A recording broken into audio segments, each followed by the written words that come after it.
Bem-vindos a mais uma viagem nesta caravana maravilhosa. Obrigada por estarem aí, obrigada por ouvirem todas as semanas. Já sabem, têm que baixar os aplicativos de podcast se quiserem ouvir. E se quiserem ver, podem ver no YouTube com a imagem e agora aqui com este cenário tão bonito, maravilhoso. Mas não se esqueçam que têm que subscrever o canal, ativar as notificações para receberem sempre os episódios novos. Não se esqueçam de partilhar os episódios, que é muito importante, e comentar se gostaram do convidado, quem é que gostavam de ouvir. Portanto, eu agora a seguir, no fim deste episódio, vou lá ver se cumpriram tudo o que eu pedi. E pronto, aqui vamos nós para mais uma viagem de caravana. Um livro que esteja na tua mesa de cabeceira. The Righteous Mind, do Jonathan Haidt. O que é que trata? É um livro incrível, um dos melhores livros que eu li nos últimos anos, que é sobre... O subtítulo é Why Good People Are Divided by Politics and Religion. Ou seja, porque é que a gente boa fica dividida por temas como política e religião. E acho que é um livro muito atual, eu estou a adorar, porque é precisamente sobre a fundação quase biológica da polarização. Uhum. É mesmo fascinante, recomendo muito. A polarização, que é onde andas mais debruçado, eu depois vou querer saber tudo sobre isso. Uhum. Acho que já percebi mais ou menos o que é quando vivemos tempos, mas depois falamos, quando vivemos tempos as pessoas acham que, ou sentem que querem mudar o mundo e então tendem a extremar o seu caminho. Sim. É basicamente, depois explicas melhor. É isso, não é? É. Depois assim, muito dedicamos básico. um tempo a isso só. Boa. Nascer ou pôr do sol? Nascer. Porquê? Só porque acho que é uma coisa mais rara, sinceramente. Porque não o vês tanto. Sim, não vejo tanto e acho que valorizo mais por isso, porque se calhar tenho memórias muito específicas dos nasceres do sol. Sim. E porque quando nasce é ótimo, não é? Quer dizer que estamos cá mais um dia. Exatamente. A pessoa que mais te ensinou na vida? Difícil. Ou os meus pais, ou a Catarina. Que é a tua minha noiva. noiva, sim. Já tá, eu vi o teu Instagram, é toda uma história de amor. Já vamos falar sobre a Catarina. Até fiquei a pensar, devia estar aqui a Catarina ao teu lado também, devia ter trazido os dois para a caravana, nunca trouxe duas pessoas. Pequena, para a próxima. Fica para a próxima. Palavra, preferias, é sempre má. Acho que já fiz esta pergunta a uma pessoa que viaja muito e também acho que faz sentido fazer a ti. Preferias nunca mais sair de Portugal ou nunca mais entrares em Portugal? É horrível, não é? É horrível. Nunca mais saí de Portugal. A sério? Sim. Mas gostava-te. Mas esta resposta veio com mais confiança, porque eu acabei de passar 15 dias nos Açores e eu percebi-me do parolo que eu sou. Sou uma daquelas pessoas que conhecia melhor Bali do que a Ilha das Flores, não é?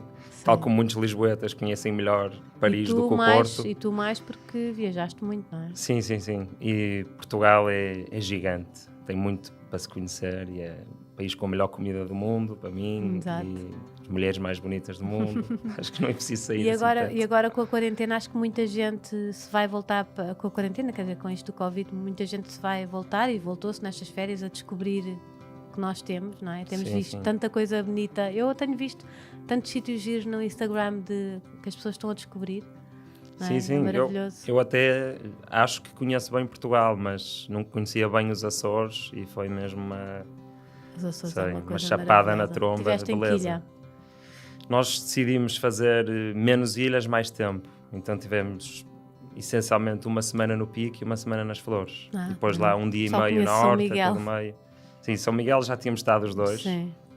Mas sim, é de outro mundo aquilo. É o máximo. E essas duas ilhas são lindas, não são? Subimos ao pico, vimos o nascer do sol. A sério? Daí o nascer do sol. Exatamente. Palavra preferida? Já sei qual é a resposta. Sim, não tenho. Nenhuma. Não, eu até pensei, se calhar vou responder palavra, porque assim, pronto, não é uma resposta um bocado espertinha, mas que pode ser tudo. Mas preferia dizer que não tenho palavra preferida, porque as palavras têm um peso no contexto específico. Não é?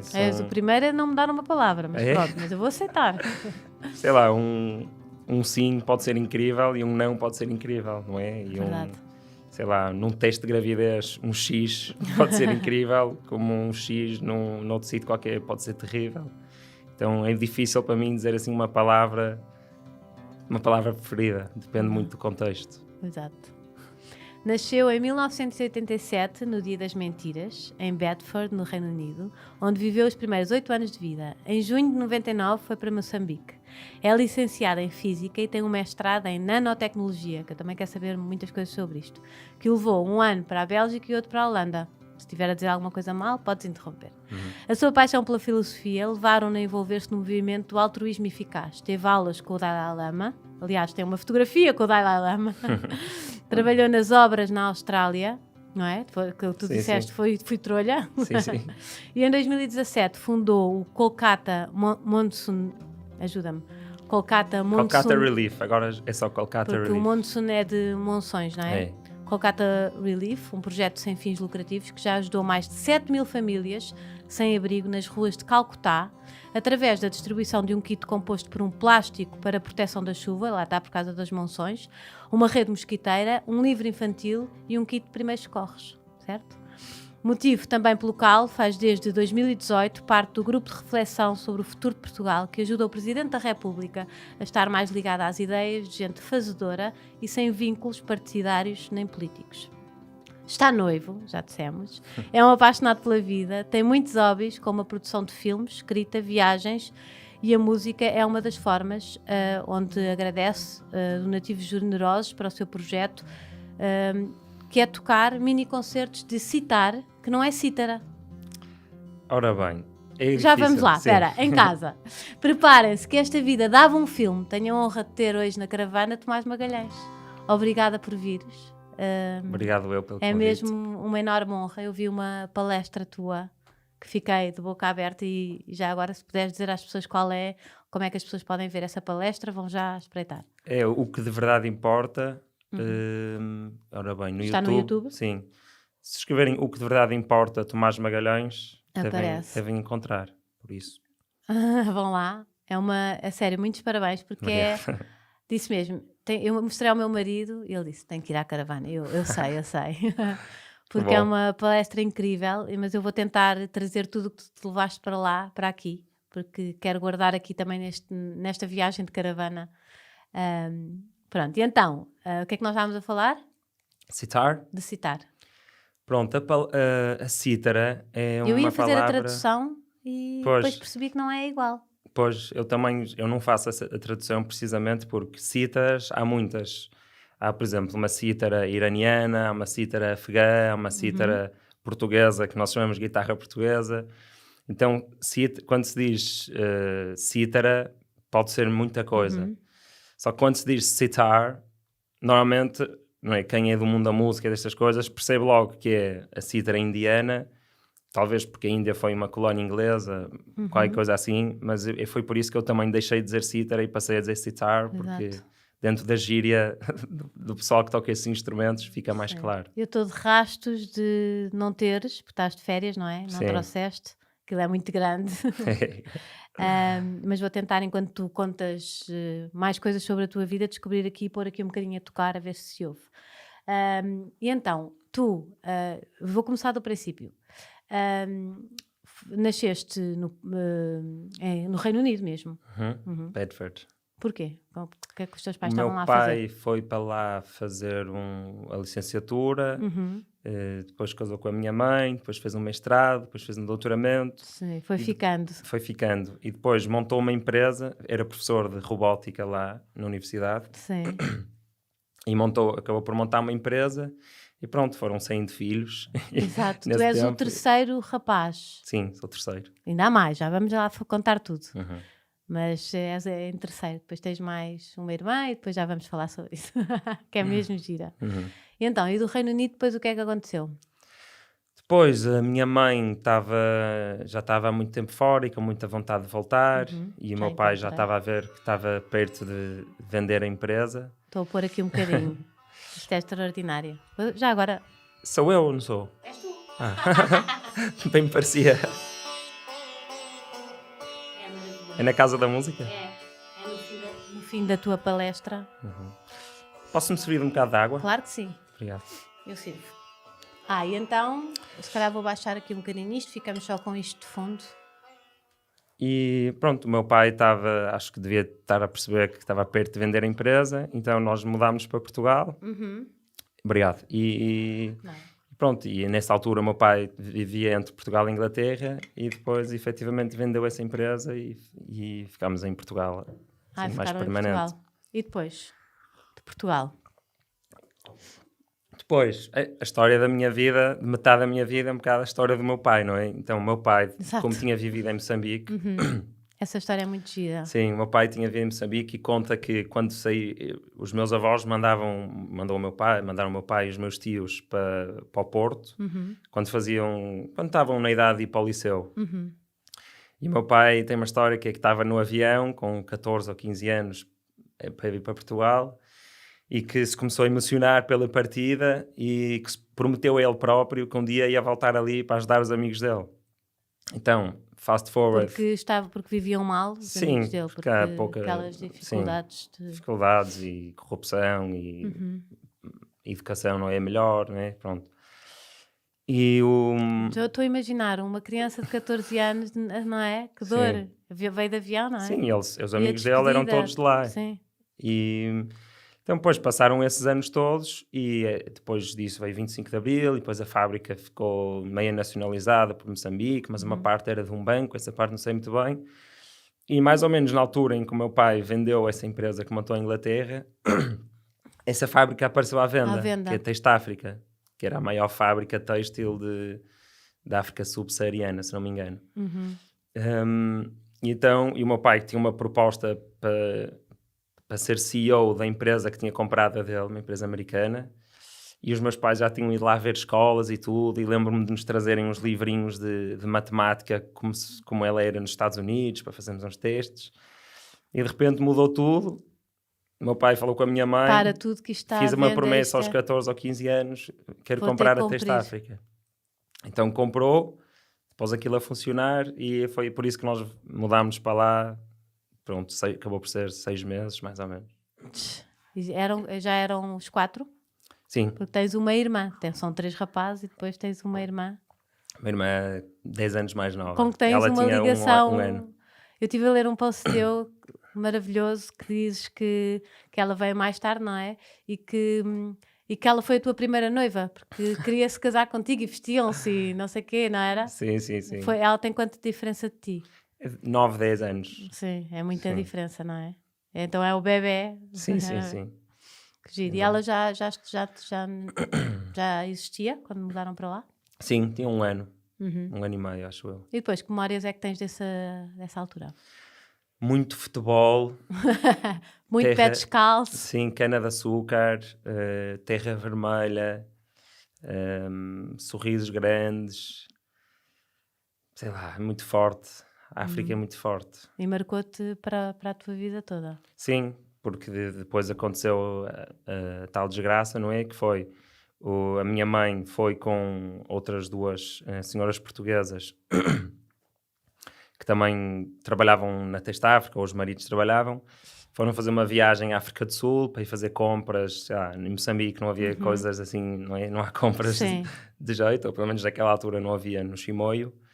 Então elas foram lá fazer compras de várias coisas e pronto, tiveram um acidente e 2, incluindo a minha mãe, faleceram e uma sobreviveu. Pois. E tu contas a história de como é que soubeste isso?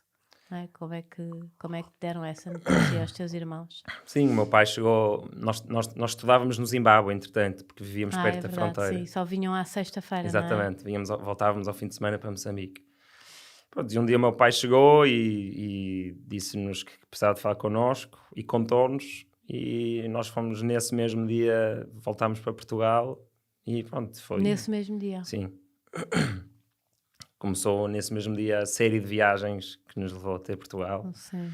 E chegámos ao aeroporto do Porto e estavam, sei lá, 100 pessoas lá para nos abraçar. Foi muito forte. Ainda te lembras de tudo? Tudo, como tinha 12 anos. Isso deve ter sido mesmo duro.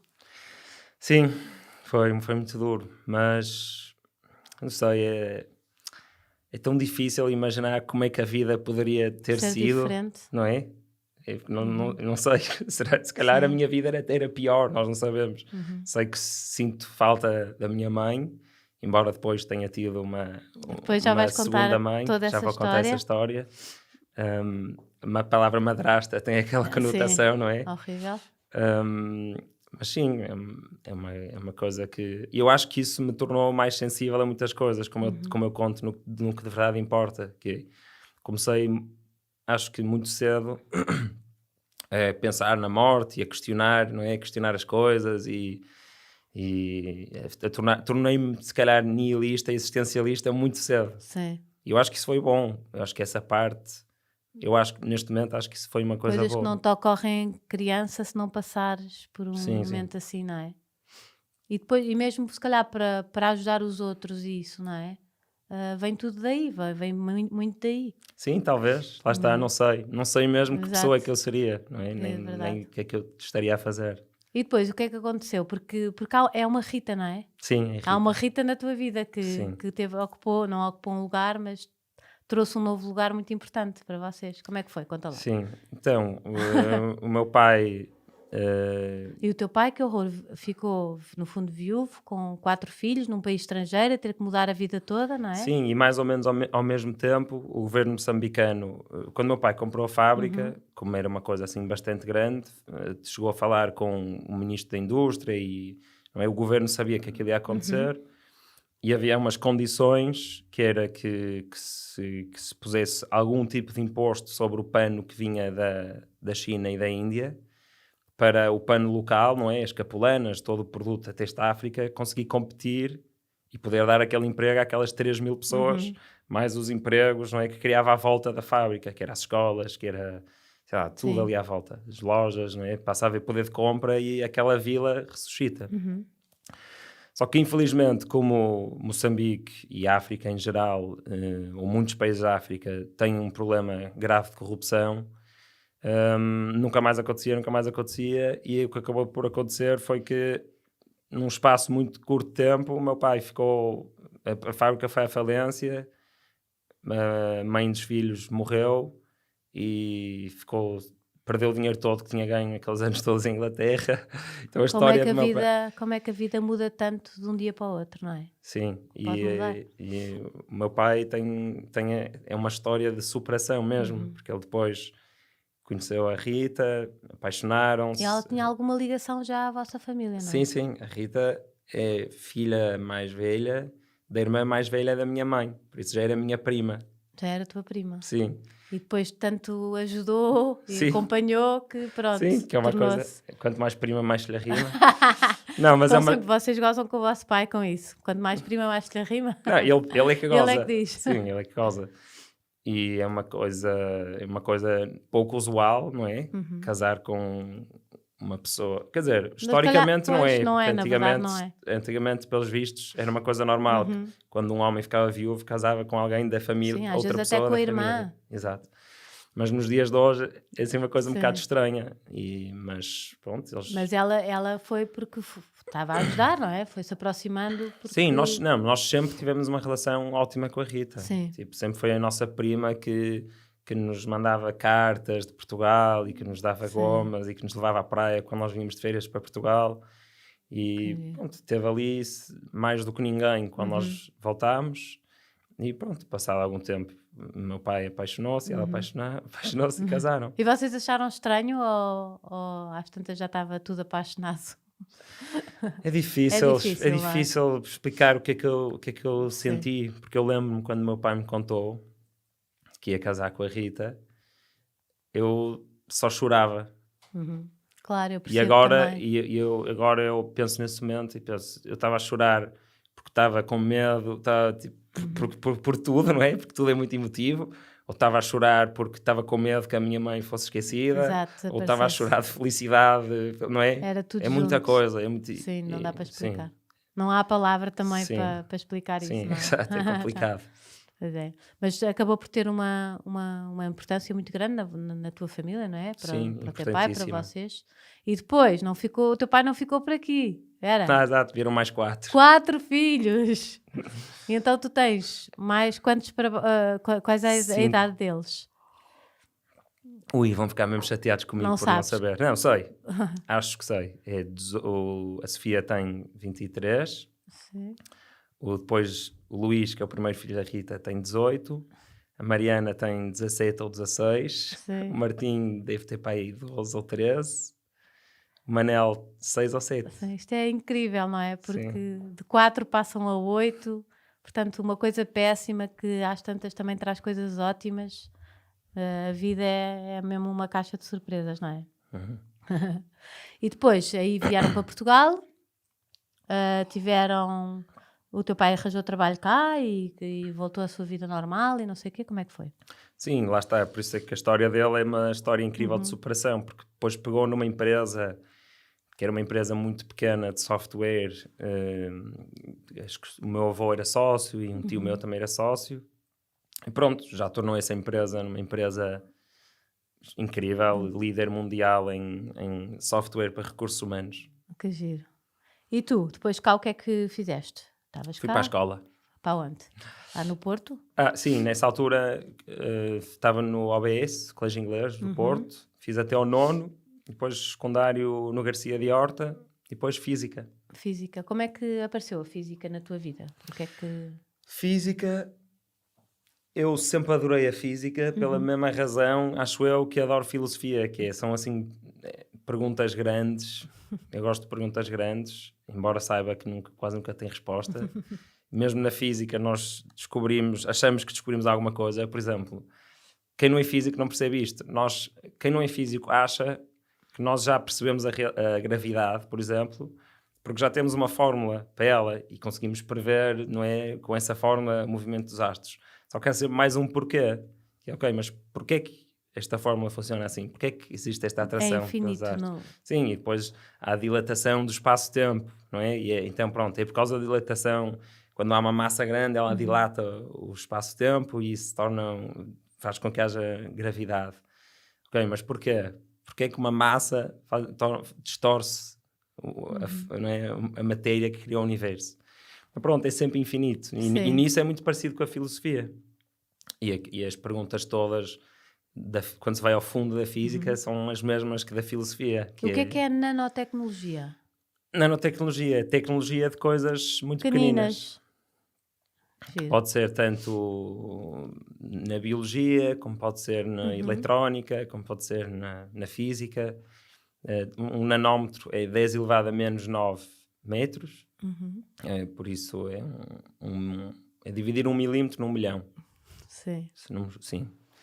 E então pronto, eu fiz o mestrado, a minha especialização dentro do mestrado foi em bionanotecnologia, que é uma área muito interessante porque tem mais a ver com farmacologia e com tentar replicar estruturas celulares dentro do laboratório. Pronto, assim um mundo invisível. Que giro.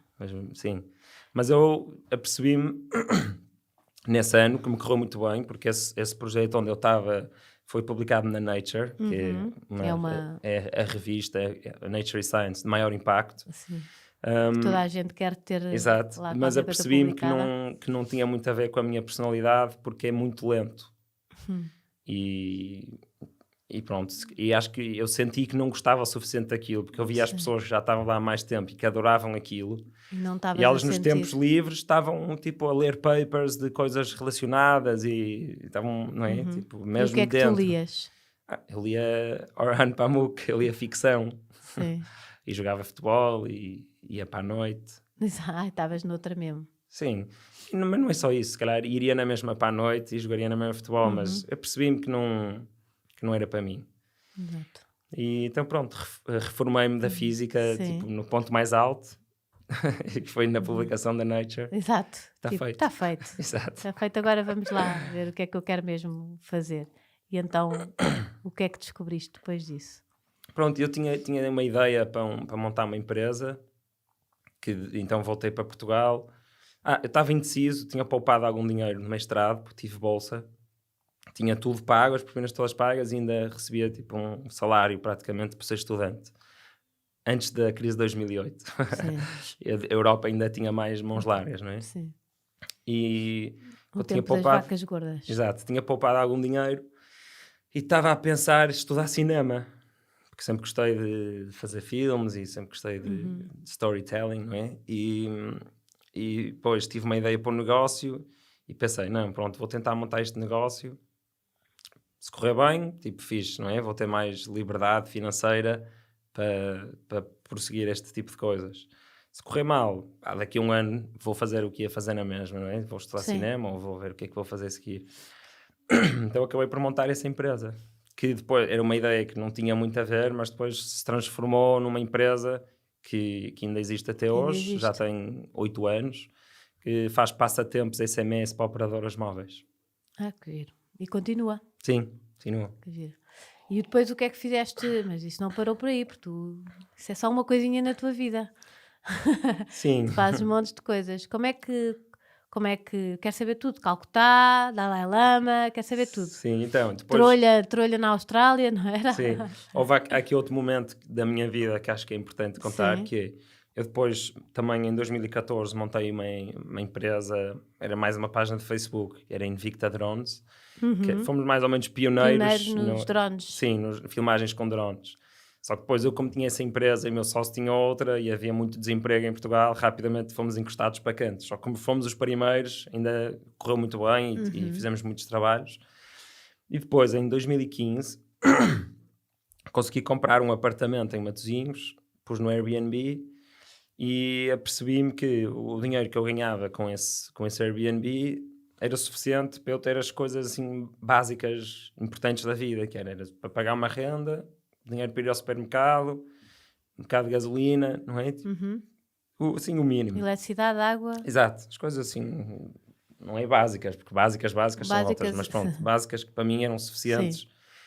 E como eu não estava a adorar a experiência de ter um escritório na área da tecnologia, que era a Coronabits, e é uma empresa que ainda existe, tomei uma decisão nessa altura de fechar a empresa física.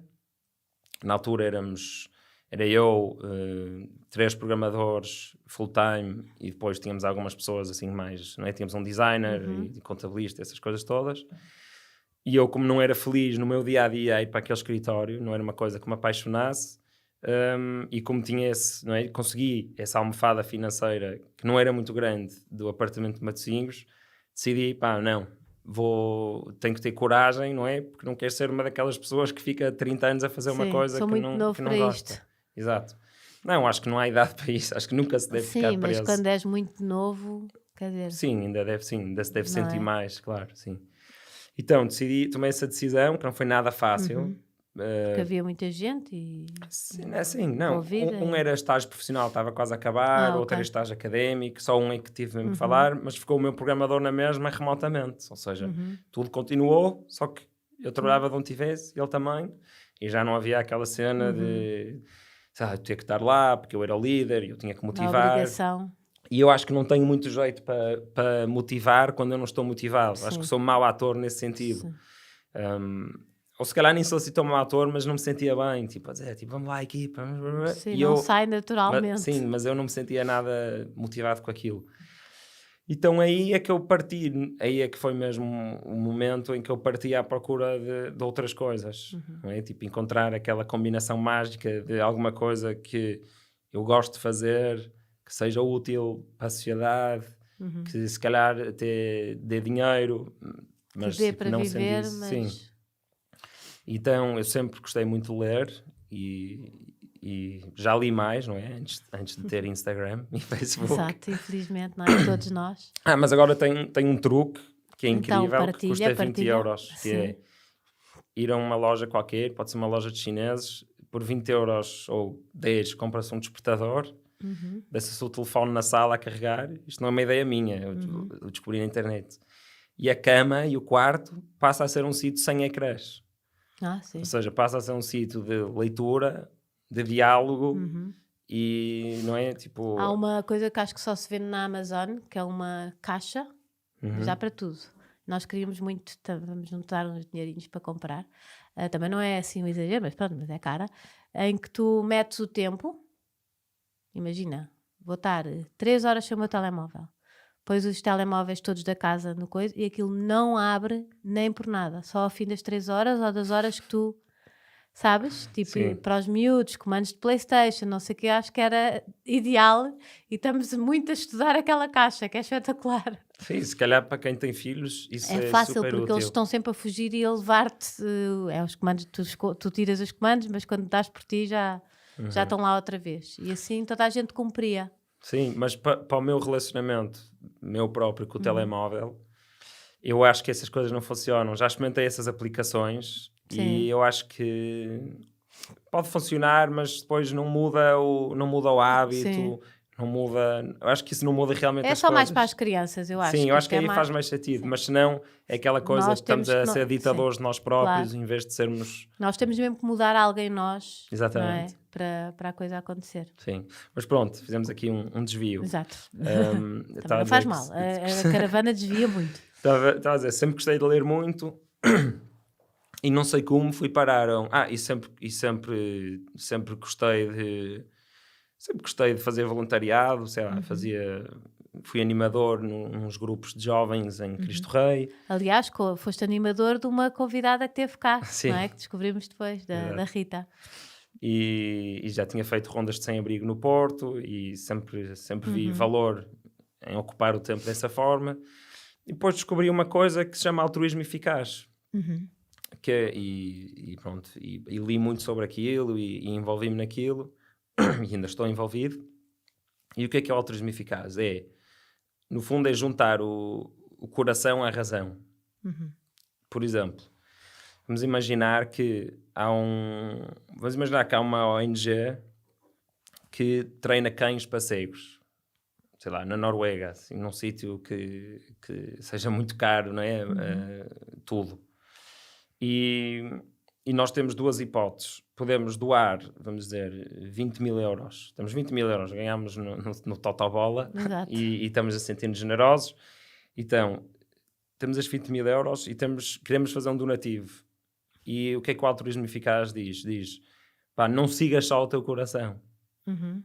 Tenta perceber onde é que cada euro vai ter o maior impacto na qualidade de vida de outro ser humano. Então, voltando a esse exemplo da Noruega, vamos imaginar que é uma empresa noruega que treina cães para cegos e por 20 mil euros nós podemos treinar um cão para um cego que não tenha dinheiro para ter um cão. É uma intervenção de imenso valor, não é? Darmos um cão a um cego é incrível. Sim. No entanto, por 20 mil euros nós podemos desparasitar 20 mil crianças em África.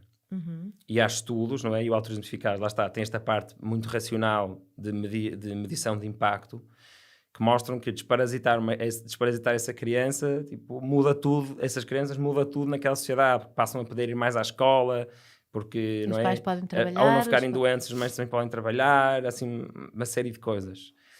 Então, às vezes pode parecer um bocado frio, porque obriga-nos a escolher... Tipo, coitado do cego. Exato, coitado do cego, exatamente. Sim. Mas é uma filosofia que, se todos aplicássemos, isso é engraçado, esses problemas mais prioritários desapareceriam rapidamente. E o cão para o cego ia lá chegar.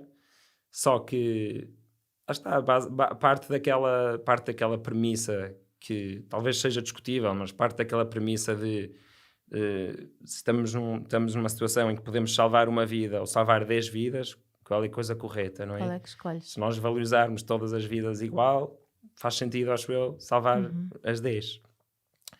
E pronto, é um movimento, então, que tinha tudo a ver comigo. Porque eu, tipo, como acho que sou empático e nerd.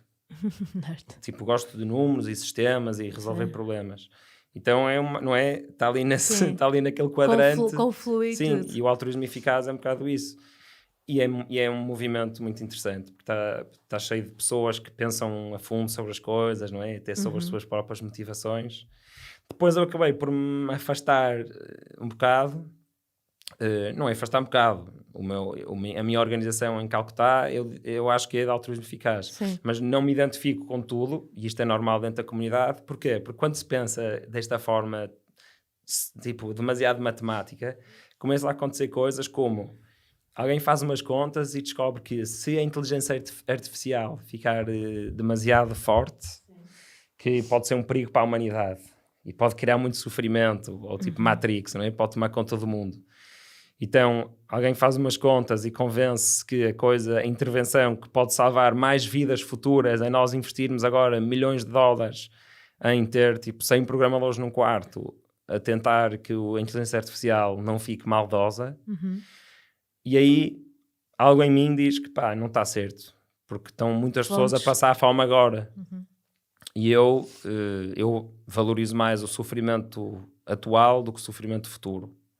Sim, mas isto há todo um debate à volta disto. Sim, há livros e tudo, teorias de doutoramentos à volta disto. Que é, será que faz sentido valorizar o sofrimento atual mais do que o sofrimento futuro? Mas pronto, o livro que eu estou a ler agora, o tal Righteous Mind, fala muito sobre isso. Que a intuição por exemplo, também agora, é importante. A questão da quarentena, de nos fecharmos todos, por termos de estar a proteger um problema atual, mas a parte, por exemplo, económica que vem no futuro, esses dois pesos, não é? Sim. Poderá também ser um caso desses, não é? Sim, infelizmente, eu acho que as decisões que a maior parte dos países estão a tomar são muito mais políticas do que utilitaristas, humanistas.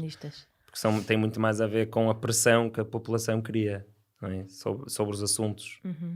Porque, pronto, é a natureza do ser humano e do ser humano político, é querer agradar e querer ganhar votos e querer ficar no poder. E pronto. E está tudo dito. Pronto, e este altruísmo eficaz então acabou por levar-te para fora de Portugal. Exato, então, eu pouco depois de fechar o escritório da empresa, estava numa situação ótima, que era, estava com tempo e estava financeiramente, não é, razoável. Digo razoável porque um dos truques da vida é vivermos abaixo das nossas capacidades, não é? Só assim é que conseguimos poupar e reinvestir. Quem está sempre a pedir empréstimos para poder viver acima das suas capacidades, eu acho que, não é? Acaba por ir para um buraco. Sim, uma prisão. E então eu, pá, graças a Deus, vivo bem com pouco. Estava livre e vivo bem com pouco. Isso é a liberdade, não é? Sim, a liberdade. Pensei, finalmente vou poder ir à Índia, que eu já queria ir à Índia desde o meu irmão Pico fez uma viagem em 2000 ou 2001 e foi à Índia. Trouxe fotografias e especiarias e coisas, tipo Vasco da Gama. E eu, na altura, devia ter 14 anos. E desde essa altura que eu queria ir à Índia, mas eu sabia que queria ir com tempo. Não queria, tipo, passar 15 dias. Sim. Então fui o máximo que se pode ir, que é 6 meses. Foste o visto todo. Sim, fico visto máximo de turista, que é 6 meses, e sabia que queria fazer muitos tipos de voluntariado, em organizações grandes, pequenas, em sítios rurais, em sítios urbanos. E pronto, então decidi, vou fazer 6 meses para a Índia, depois tinha combinado com os amigos ir para a Austrália. Então nesses 6 meses, efetivamente, fiz muitos tipos de voluntariado em muitos sítios diferentes, e viajei pela Índia toda mesmo. Tenho um mapa com os sítios todos que eu fui, tipo uma mancha que ocupa a Índia quase toda. Eu vi um vídeo teu de uma família, que foi essa família que mudou a tua vida, não é? Sim, que sim, fez sim. tudo isto. Então, a primeira vez que eu estive em Calcutá foi no Natal, passei lá o Natal, foi uma experiência incrível. E nessa altura conheci uma família que tinha 3 filhos, que vivia na rua, e que uma amiga que eu tinha conhecido numa guest house tinha-me dito que estava a ajudar essa família, as crianças com inglês. Acabei por conhecê-las por aí. Depois fui fazer o resto da minha viagem, que foi à Austrália e um bocado de tempo na Malásia. E foi na Austrália onde trabalhaste nas obras? Sim, na Austrália trabalhei nas obras, mas viajei mais do que trabalhei. Sim. Trabalhei mais só pela experiência. E pronto. E na Austrália um homem das obras deve ganhar um bom dinheiro. Ui. Não é? Muito mesmo. Exato. Eu ganhava para aí $700 por semana. dólares australianos, não sei, já não me lembro quanto é que isso é em euro, mas eu estava tipo no fundo da cadeia alimentar. eu era o trolha que tipo faz as coisas que ninguém quer fazer, Exato. que acabou de chegar e que ainda está a aprender. Por isso, uma pessoa que já trabalha em construção há 5, 10 anos consegue comprar um barco lá. Eu estava a pensar, mas se calhar também a vida é cara, não sei o quê, se calhar coisa. Mas não. Mas a proporção entre custo de vida e salário eles têm muito melhor. boas condições de vida. E então, eu sabia que queria voltar para Calcutá por 2 razões. Uma, porque tinha começado a aprender sitar. Durante esses 6 meses fui tendo vários professores pela Índia, fui aprendendo. E eu sabia, pronto, quero voltar. O meu guru, que acabou por ser assim, o meu guru principal, foi em Calcutá. Porque é capital assim, das artes antigas da Índia e da cultura antiga, clássica. Calcutá e Varanasi, são os dois, mas mais Calcutá. E também porque eu tinha uma ideia para começar um projeto sem fins lucrativos, que era uma espécie de rede social onde nós podíamos seguir alguém que ia fazendo pequenas intervenções e que nós podíamos fazer donativos em direto. Que giro. Tipo... De género, eu começo um vídeo em direto para os meus seguidores. Tipo um Instagram do bem. Exatamente. Mas vamos imaginar que eu descubro... Isto aconteceu a uns amigos meus suecos. Há muitos enganadores, mas pronto, estas pessoas, estes suecos já conheciam bem a Índia e já não caíam nas coisas. E descobriram um homem que tinha-lhe roubado o material todo de sapateiro. E ele não tinha capital, nem acesso a capital para poder voltar a comprar o material para voltar a ser sapateiro. Então estava no que se chama poverty trap, não é? Que é uma situação de pobreza que não dá para sair. E então eles decidiram, pronto, vamos oferecer o kit, não é? Foram com ele ao mercado, um começo, para ele voltar a poder ser sapateiro. E pronto, por causa da história deles e outras que eu tinha vivido, eu pensei, era incrível eu poder, em direto, ter seguidores que confiam em mim, tipo família, amigos, pessoas que confiam em mim, porque sim, como nós confiamos em ONGs, e eu poder, durante a minha viagem, fazer vídeos em direto, a dizer, pessoal, estou aqui nesta situação, temos esta família. Aconteceu, quem é que quer ajudar esta família? E as pessoas podiam fazer até donativos em direto. E lá está, a proximidade de ver através de um vídeo a pessoa, ao lado de uma cara que nós associamos a alguém da nossa cultura, até que conhecemos, torna a coisa muito mais real do que mandar um cheque para a Unicef, não é? Tipo, torna a coisa mais próxima e mais transparente.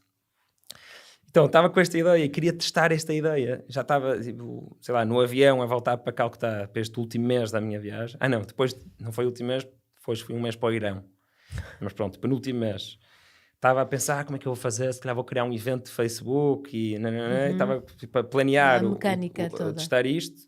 E pronto, foi esse momento, aconteceu aquele momento que cheguei lá, era a época das monções, essa família pediu-me uma lona para se proteger da chuva, eu já as conhecia, vi as crianças todas, tipo, num espaço do tamanho desta mesa, a dormir e a chover lá dentro. Na rua, não é? Na rua, no passeio.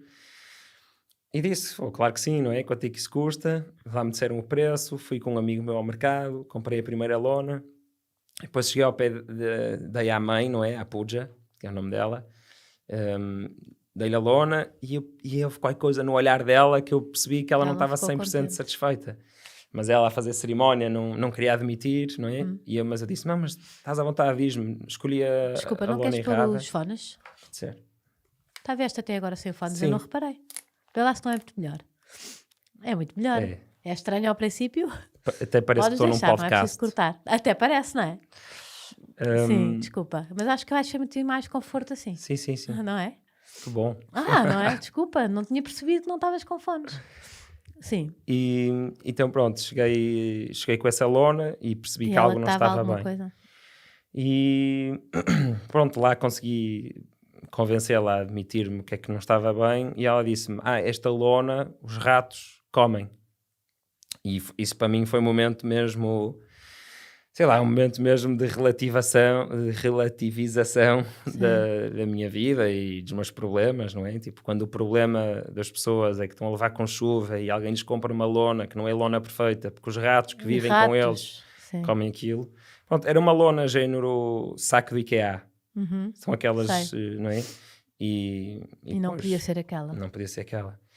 Então aí fiz... No fundo quando tu vais estudar que que azulejo é que pôs na cozinha e com não sei o quê, há pessoas a pensar esta lona não pode ser porque os ratos comem. Sim. É uma chapada, não é? Sim, e nesse momento também foi um momento importante, foi o momento em que eu me apercebi, alto, se eu quero ajudar estas pessoas, não posso, tipo, de todo, ser aquele idiota ocidental que acha que vai chegar aqui e que reconhece os problemas todos deles e que eu é que sei os problemas deles, não é? Que não ouve, não é? Exato. Faz à sua maneira. Então eu tenho que ser eles a ajudar-me a ajudá-los, e há partes que tenho que ser eu a ensinar, não é? Porque há as duas coisas, atenção, porque há toda a parte, por exemplo, de eles perceberem que ter filhos é mau e não terem 8 filhos na rua e, sei lá, introduzi-los à educação sexual e aos contraceptivos, não é? Claro. Que é uma parte que se nós formos perguntar se eles precisam, eles não sabem, não é? Pronto, mas estas coisas mais básicas, cultural, não é? Estas coisas mais básicas é muito importante trabalhar com eles. Então disse, já vem comigo ao mercado. A ela? Sim, e fui com ela ao mercado e com o Joy, que é tipo o meu amigo de lá, que eu também já vi, vive na ele rua. Tem um ar muito simpático. Sim, ele é um artista. Ele tem um ar mesmo engraçado. Então fomos, e isso está filmado, filmei isso e fomos com ela, e ela disse, esta é a melhor lona.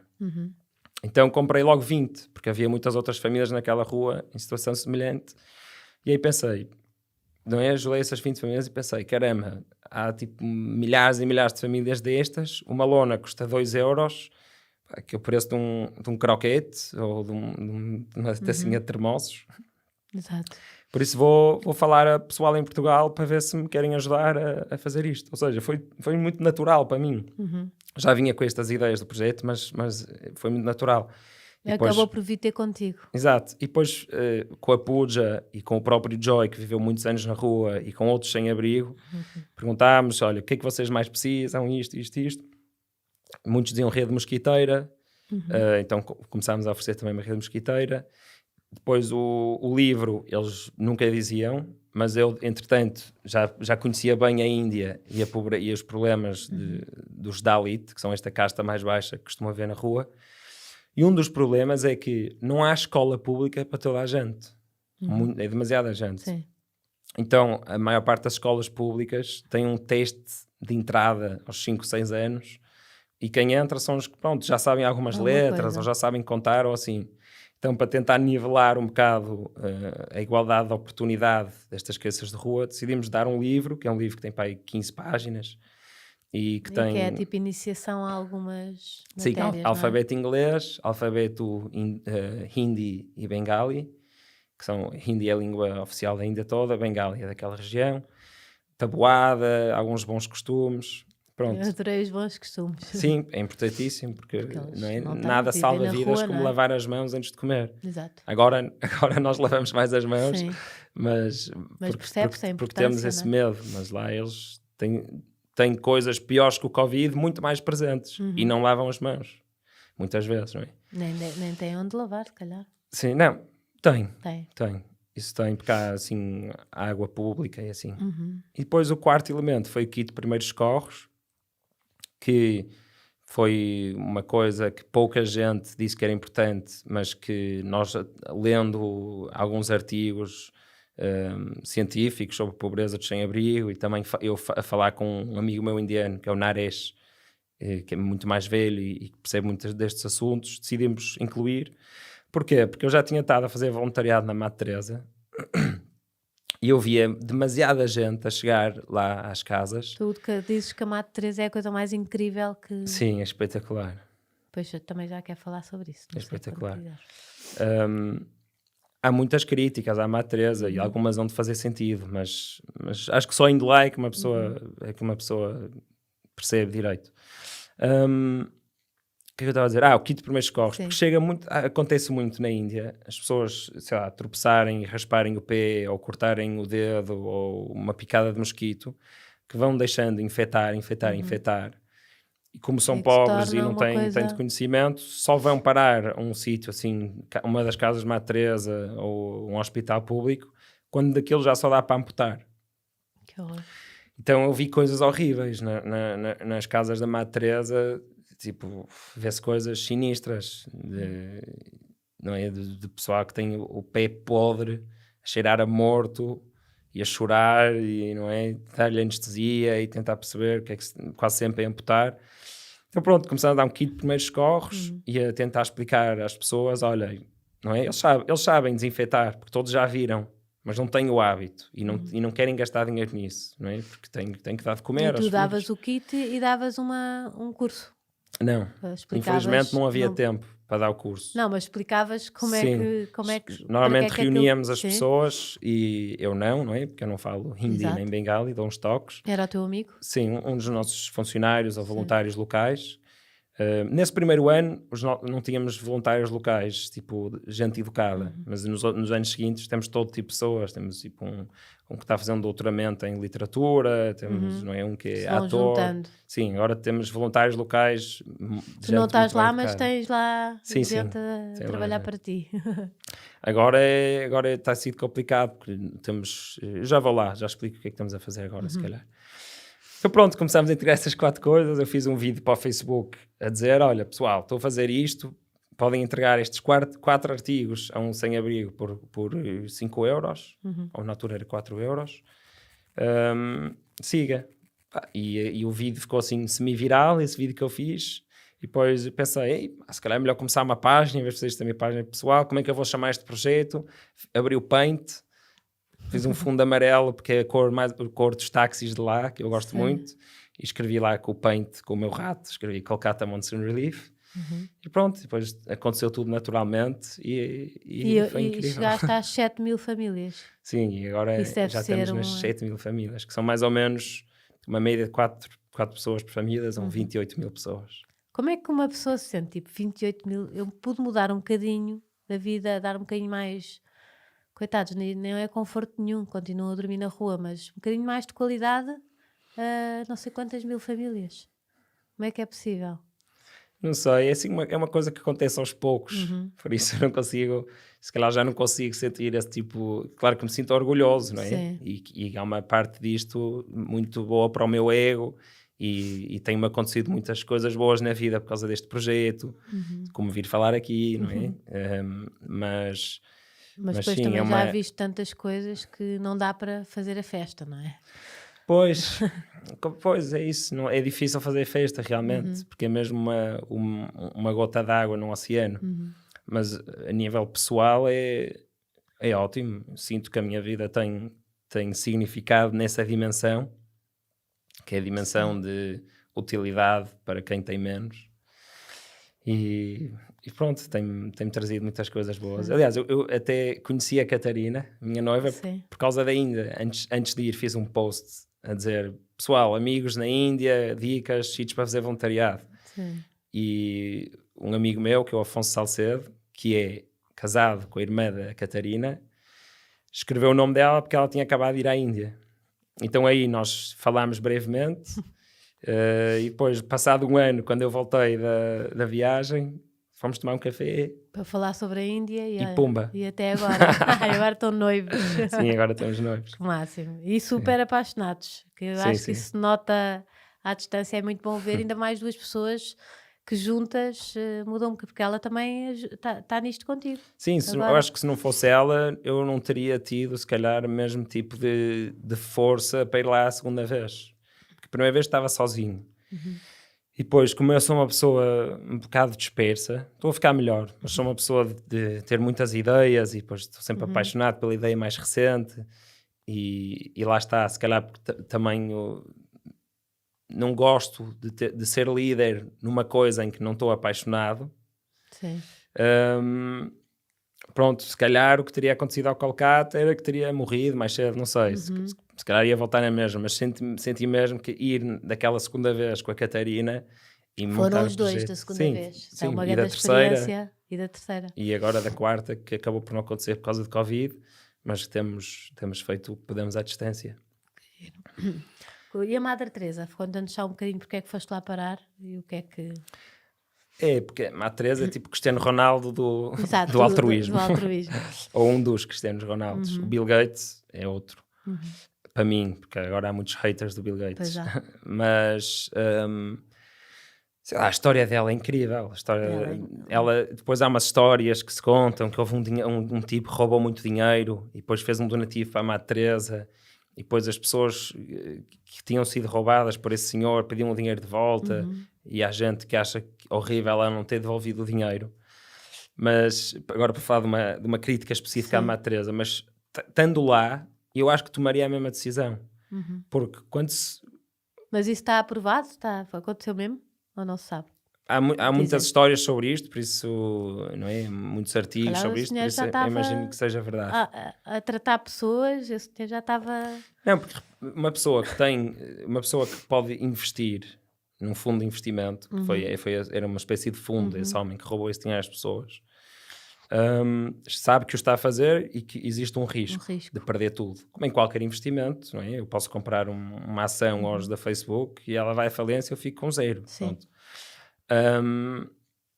E então, moralmente é complicado. Tipo, eu tenho este dinheiro, tenho estas pessoas todas, mesmo mal, na altura em que a Madre Teresa estava viva, era muito pior. Sim. Morriam mesmo crianças na rua, hoje em dia isso é raro. Tipo, morrer um bebê na rua é raro. Mandar o dinheiro de volta, sim. Não é uma questão assim tão óbvia moralmente. E estando lá, então, é que uma pessoa percebe. E aquilo foi um donativo, não era? Sim, foi um donativo de dinheiro roubado. Sim. Mas foi um donativo, sim. Mas pronto, há assim umas críticas da Madre Teresa, mas é uma história incrível. E ela tem um trabalho único. Sim. E às vezes as pessoas gostam de criticar porque... Um trabalho que ficou, é incrível. Sim, ela deixou esse legado e que continua. Sim. Há umas coisas que eu acho que elas continuam a fazer mal, que eu acho que elas são demasiado poupadas em anti-inflamatórios e em painkillers, de forma geral. Eu próprio, uma vez, fui contra as indicações e sabia onde era a graveta de Brufen e fui dar a um homem que estava a sofrer muito. Pronto, eu tenho as minhas críticas, mas, por amor de Deus, não é? O trabalho que se faz ali é inacreditável mesmo. E há outra coisa que eu gostava de falar sobre isto, que é, eu acho que nós por voltar àquilo do significado e o que é que isto traz para a minha vida, eu acho que nós ocidentais ou países desenvolvidos, nós vivemos muito com uma moralidade de coisas que não devemos fazer. Por exemplo, não matar, não roubar, não mentir. E acho que a nossa moralidade é muito à volta disso, não é? Eu não roubo, eu não mato, eu pago os meus impostos, tipo, por isso estou bem moralmente. Mas acho que moralmente andamos, como civilização mundial quase, a ignorar outra parte, que é as coisas que tu tens não é uma obrigação moral, mas tens um dever moral de fazer. E há uma história é uma parábola, não é parábola, é um thought experiment muito engraçado sobre isto, que é, vamos imaginar que há um homem que acabou de comprar uns sapatos novos, que custaram-lhe 500 euros. E ele está a andar num parque e a ver que há uma criança a afogar. Não tenho a certeza se ela se vai afogar mesmo ou não, mas ela parece estar em dificuldades. Só que se ele for, vai estragar os sapatos de 500 euros. Tipo, é garantido. Vão para o lixo. Se nós contarmos esta história a alguém e dissermos que o homem não ajudou por causa dos sapatos, as pessoas põem a mão à cabeça e ficam revoltadas, não é? Tipo, como é que é possível ser tão desumano? Porquê? Porque nós achamos que ela tinha esse dever, não é? Não é um não qualquer coisa, é um dever, é uma moralidade positiva. Sim, quem é que faz isso, não é? Quem é que não vai por causa dos Exatamente. Sapatos? E o que é muito engraçado é que nós, todos os segundos da nossa vida, estamos a viver isso. Porque existem organizações que por 500 euros salvam uma vida. E que nós no nosso telefone podemos fazer agora um donativo. Sim. E então, isto é complicado viver com isto na cabeça. Nós estamos constantemente... nós vamos comprar o par de sapatos. Exato. Nós condenaríamos esse homem, não é? Tipo, seria... Mas é o que nós estamos a fazer, na verdade. É o que nós estamos a fazer. Estamos a comprar pares de sapatos e ficar a olhar para a criança a morrer afogada. Então, por isso daí é que também veio a minha ideia de filmar em direto. Cria proximidade. Porque parece que só por não estar aqui no chão do estúdio, aquela família... não nos toca tanto, não é? Então pronto, isto para dizer isto, eu acho, e isto é uma coisa que também vem da filosofia por trás do movimento de altruísmo eficaz, que quem tem dinheiro suficiente para viver para ter as suas necessidades básicas garantidas, eu acho que tem um dever, não tem uma obrigação, mas acho que tem um dever moral do homem que está a passar pelo lago com os sapatos novos, que é, pá, não vai fazer... Ou se calhar, em jantares fora, desde que comecei as minhas férias, sei lá, se calhar já gastei 500 euros. Tipo, não é? Gosto de comer, mas esses 500 euros foram, não é, supérfluos um bocado para a minha vida, não é? Ou, pá, no outro dia comprei um Loop Station, também me custou 500 euros.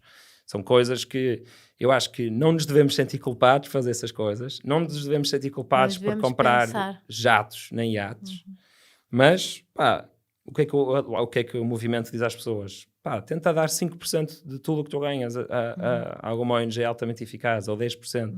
E quando se faz as contas é surreal. Como é que as pessoas, que há muita dúvida hoje em dia, não é? Muita desconfiança, como é que as pessoas escolhem uma ONG eficaz? Como é que... Dá lá uma dica, porque acho que é importante, tu que estás muito dentro, às vezes não sabemos onde é que o nosso dinheiro vai parar, há muitos sítios que dizem que não chega, não é? Pronto, o melhor de tudo é o Kolkata Relief. Exato. Não, estou a brincar, por acaso nem é, porque nós temos dificuldade em medir o impacto de alguns dos artigos que entregamos. E isso é uma das críticas contra o altruísmo eficaz, que valoriza aquelas intervenções onde é mais fácil medir o impacto. Mas pronto, há um site que é givewell.org. Há outro que é Giving What We Can. Estes dois são sites do altruísmo eficaz e que têm tipo as organizações que neste momento da história estão estudadas. Cada euro tem mais impacto. Sim. Neste momento tem redes mosquiteiras em países africanos, desparasitações, lá está, é super barato. E vacinas talvez, não? Vacinas também. E depois há outro muito engraçado que também, pelos vistos, tem muito impacto, que é dar dinheiro diretamente às pessoas. Sim. É incrível como isso não é um bocado contraintuitivo, porque nós achamos que vão gastar mal ou vão gastar aquela coisa do não lhe des dinheiro, ensinou a pescar, não lhe des um peixe, ensinou a pescar. Às vezes não é bem assim, porque aquilo pode ser um empurrão para ele comprar uma roupinha para ir a uma entrevista de emprego. Não é? Sim, o nosso projeto tem um bocado essa possibilidade crítica, que é nós não estamos a resolver o problema de sem-abrigo, estamos a reduzir sofrimento. Exato. É o equivalente a dar um peixe. Ajudar a pescar tem que ser feito ao mesmo tempo, mas enquanto ajudas a pescar, ele não pode morrer, não é? Tem que ser dando peixe. Claro. Resolver o problema de sem-abrigo é um problema político na Índia, é um problema cultural, gigantesco. é um problema social. Não é? Eu não finjo sequer ser alguém para conseguir combater esse problema, não é? Há movimentos que tentam, e o Covid foi bom porque a polícia e a cidade foi obrigada a reconhecer a existência de sem-abrigo porque meteu-os em escolas que estavam fechadas. E até então era um bocado de uma negação que vivem 80 mil a 100 mil sem abrigo na cidade capital. Tem muita gente. Sim. E pronto. E depois, Dalai Lama. Dalai Lama... eu já sei que tu vais dizer, estavam lá milhares Exatamente. de pessoas. Eu gostei de ver a fotografia, tu lá assim em baixo. Sim. Porque, olha, uma das coisas que eu não gostei neste processo todo de ter tido tanta atenção dos média... puxam logo... exageram muito. Exato. Eu acho que isso eu quis pôr ali, bem. porque achei giro, mas eu percebo que tu queres dizer, não estiveste sozinho aos abraços ao Dalai Lama. Sim, quando se diz aulas que Dalai Lama, imagina-se tipo 20 pessoas, não é? Exato. Mas não, estavam para aí, sei lá, 3 mil pessoas. Está bem, mas tu estiveste ali mesmo perto dele. Sim, não me passa bem. Mas gostaste de conhecer? Gostei, por acaso, essas aulas foram tipo 3 dias seguidos. Não, foi giro, foram 3 dias seguidos. Essas aulas foram uma análise de um texto antigo budista. Então foi assim um bocado académico, menos sobre a parte filosófica, que é que eu gosto mais. Mas eu acho que o que eu gostei mais foi de toda a cultura e hábitos à volta da pré-aula e da pós-aula e do direito à aula. Sei lá, gostei muito daquilo. E depois tive como estava lá em McLeodganj, que é onde está o governo do Tibete em exílio, na Índia. Há outros professores muito bons de budismo. E aí eram 20 pessoas, então aí acho que foi melhor, porque eu podia fazer perguntas e eram pessoas também muito sábias. Sim. A polarização é o quê? Eu tentei, como te disse, ler um bocadinho disso, percebi mais ou menos muito básico, mas já agora explicavas, porque foi isso também que agora tens assim umas reuniões com o Presidente da República também, não é? Uma pessoa ouvida por ele. Sim, uma grande honra. É espetacular. Sim, a polarização. Então, eu acho que a polarização Como é que um tu dos grandes descobriste males. isso? O que é que te levou aí? Foi tudo isto?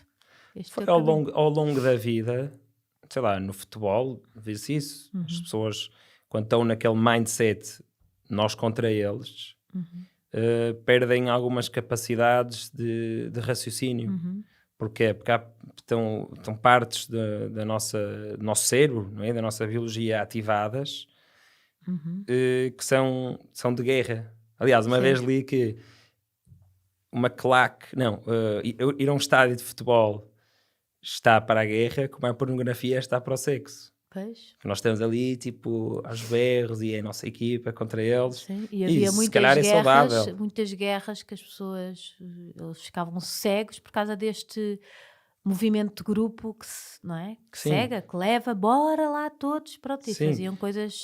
Porque tem vantagens evolutivas Uhum. em comportamento de grupo. As Comportamento pessoas de grupo. estarem coesas e ajudarem-se umas às outras.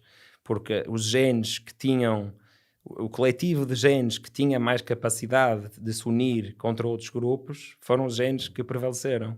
Não é? Uhum. Então, o Exato. darwinismo não é só não é individualista, também existem coisas sociais. Uhum.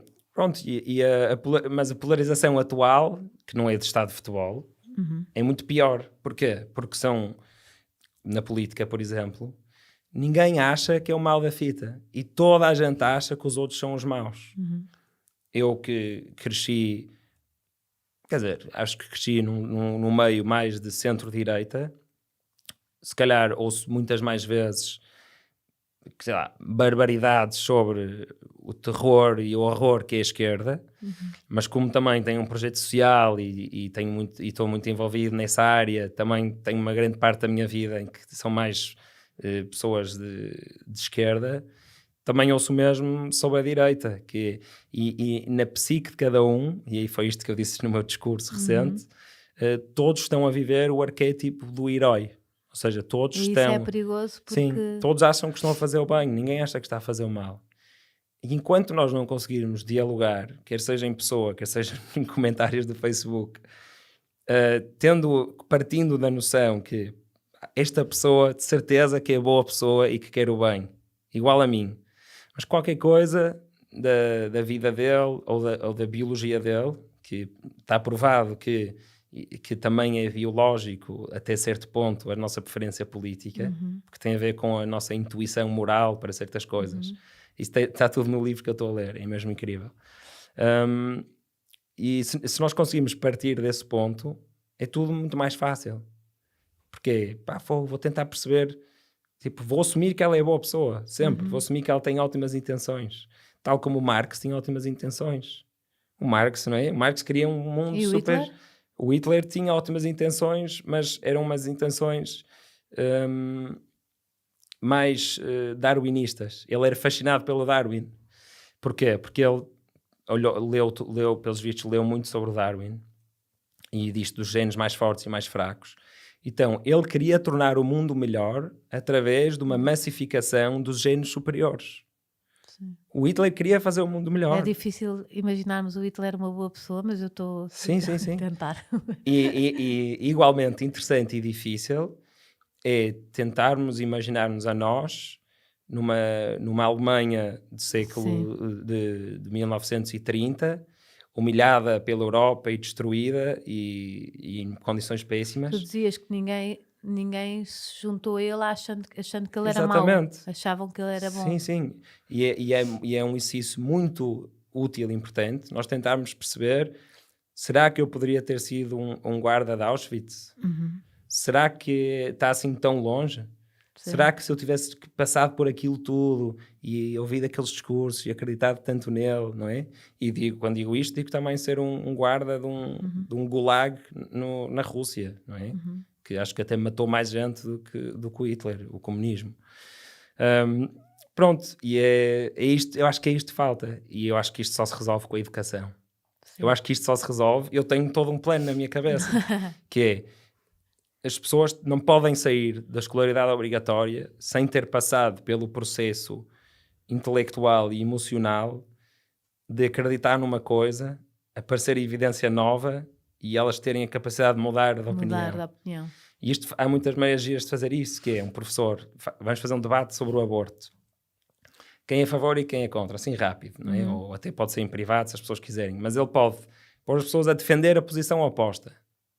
E depois mostra o outro lado. Sim, e vai dar notas a quem faz bem. E só este exercício é incrível. Eu se me puser a defender uma coisa sobre a qual eu sou contra, isso vai-me obrigar a perceber mesmo quais é que são os melhores argumentos e quais é que são os piores argumentos. Sim. E quais é que são os argumentos que os outros podem dizer que vão atacar mais a minha posição e como é que eu vou conseguir responder de forma intelectualmente honesta.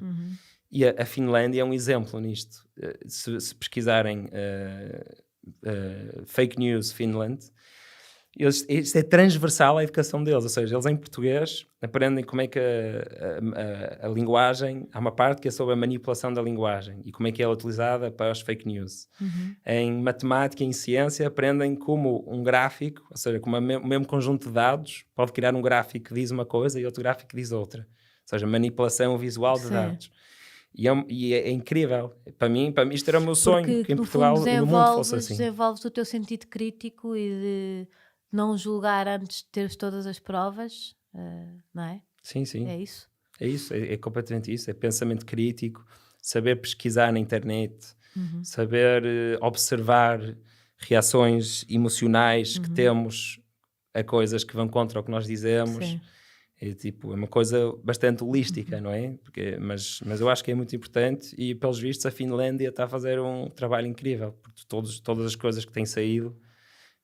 claro que há depois aquele limite de a educação, desse tipo de coisas deve ser em casa, não é? Talvez algumas pessoas digam isso, mas eu acho que isto é quase um dever democrático. Sim, os cidadãos saberem pesquisar e saberem votar. Eu quando fui à urna a primeira vez, eu não sabia nada. Sim.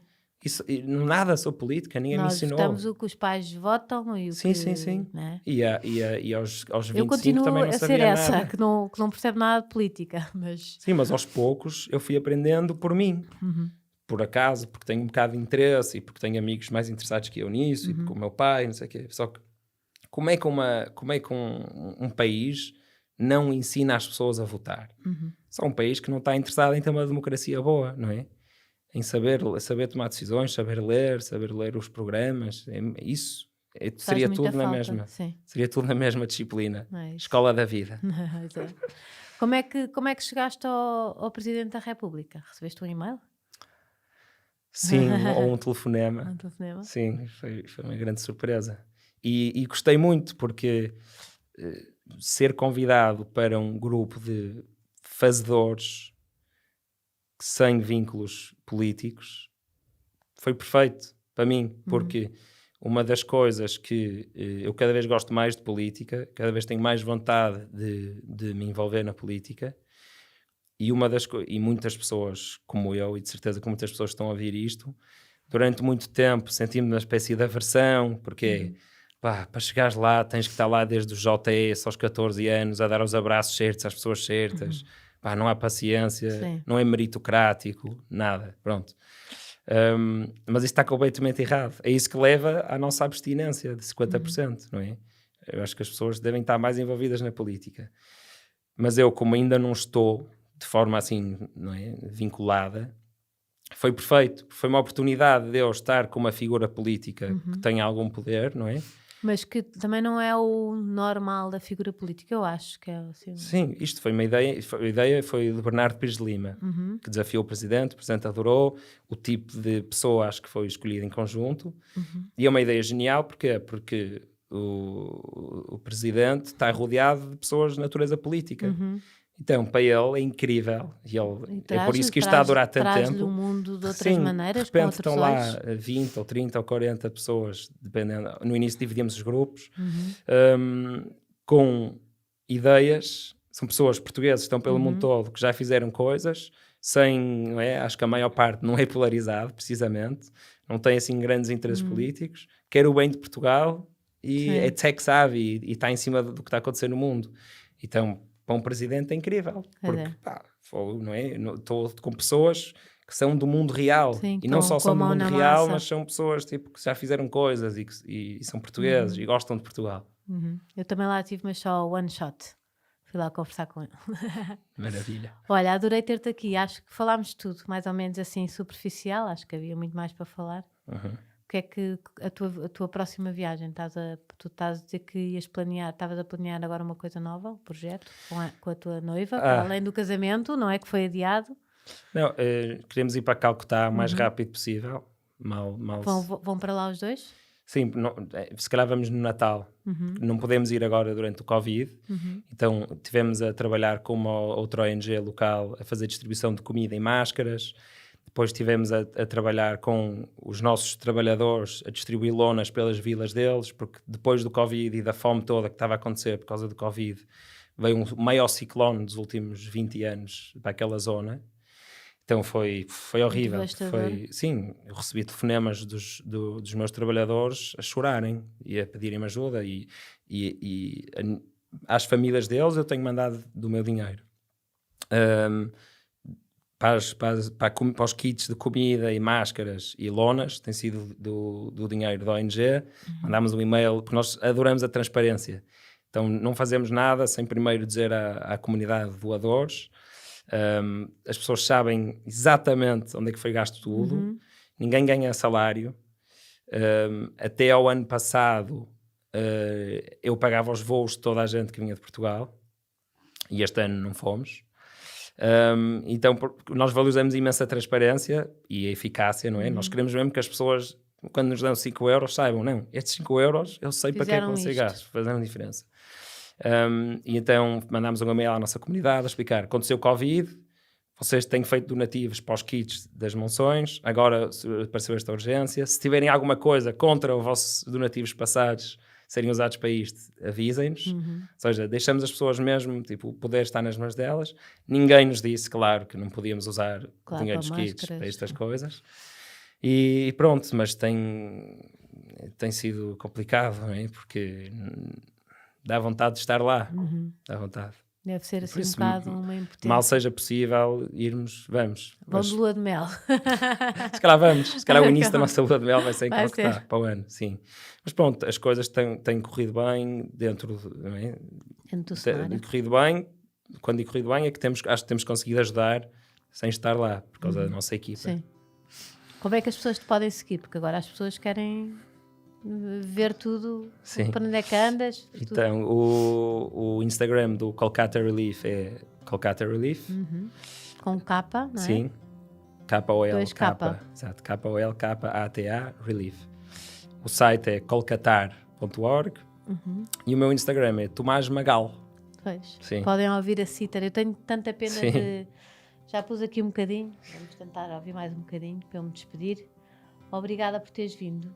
Obrigado, foi mesmo muito bom. Foi uma maravilha. Desculpa ter interrompido as tuas férias, mas tinha que aproveitar. Sem problema.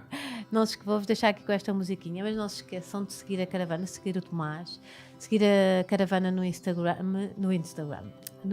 YouTube, baixar as aplicações de podcast, comentarem este episódio e partilharem muito, porque eu acho que o Tomás vai-vos agradecer muito partilharem este episódio, porque podem chegar a mais gente e mais gente pode ajudar e ajudar aqui o Tomás a chegar mais longe e a ajudar mais famílias, como tem feito até agora. Obrigada, boa semana. Obrigado.